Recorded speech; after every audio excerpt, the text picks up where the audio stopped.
मेरे प्यारे छात्रों, आज मैं आपके सामने सामान्य हिंदी कक्षा 11 से संस्कृत खंड का द्वितीय पाठ प्रयाग, इसका तीसरा भाग की व्याख्या करने जा रही हूँ।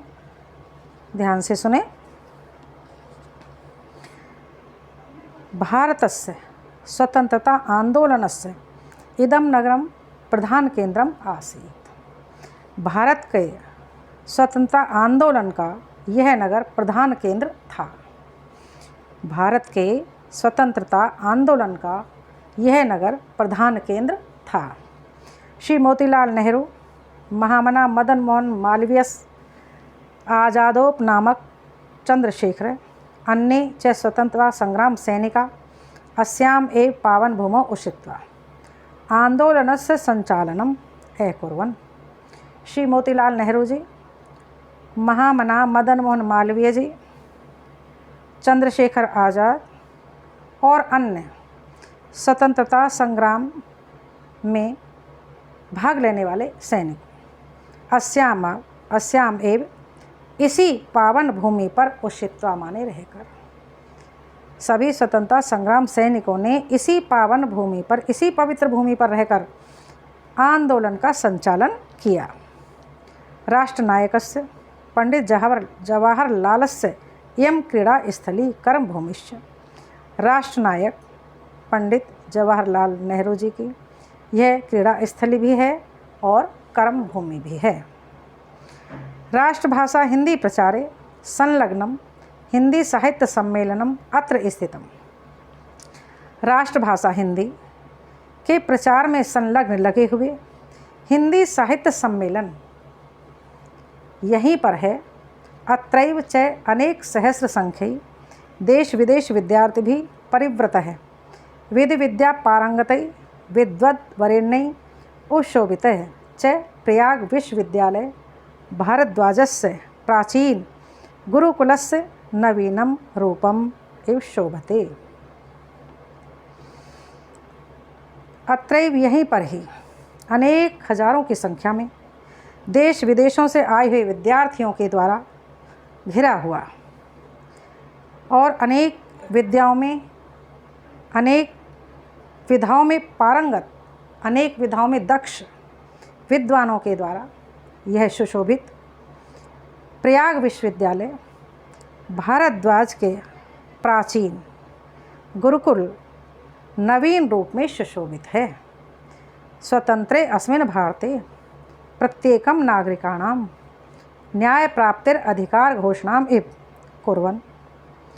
और इस स्वतंत्र भारत में प्रत्येक नागरिक को न्याय प्राप्त करने का अधिकार है।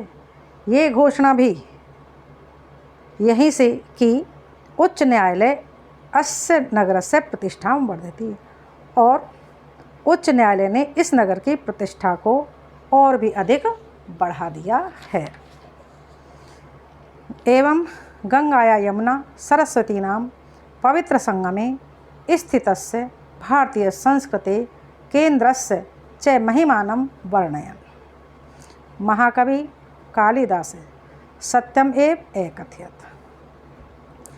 गंगा, यमुना और सरस्वती के पवित्र संगम में स्थित भारतीय संस्कृति का केंद्र की महिमा का वर्णन करते हुए महाकवि कालिदास जी ने सत्य ही कहा है।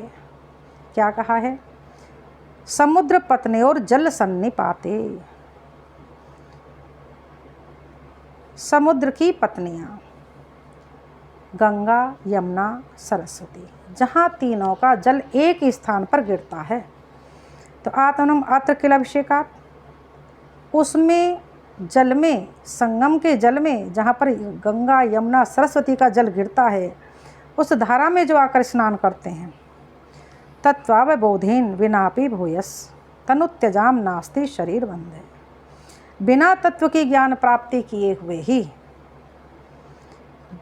यहाँ पर शरीर त्यागने पर वो फिर से संसार के आवागमन के चक्कर में नहीं बंधते, इस बंधन से मुक्त हो जाते हैं।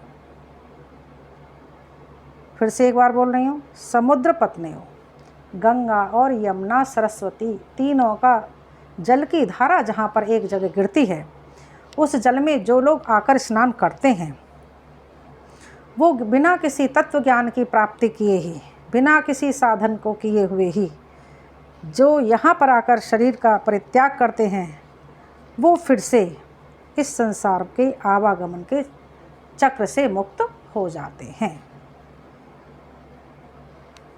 ये पाठ पूरा हो चुका है और दूसरा पाठ हम अगले वीडियो में लेकर आएंगे आपके लिए।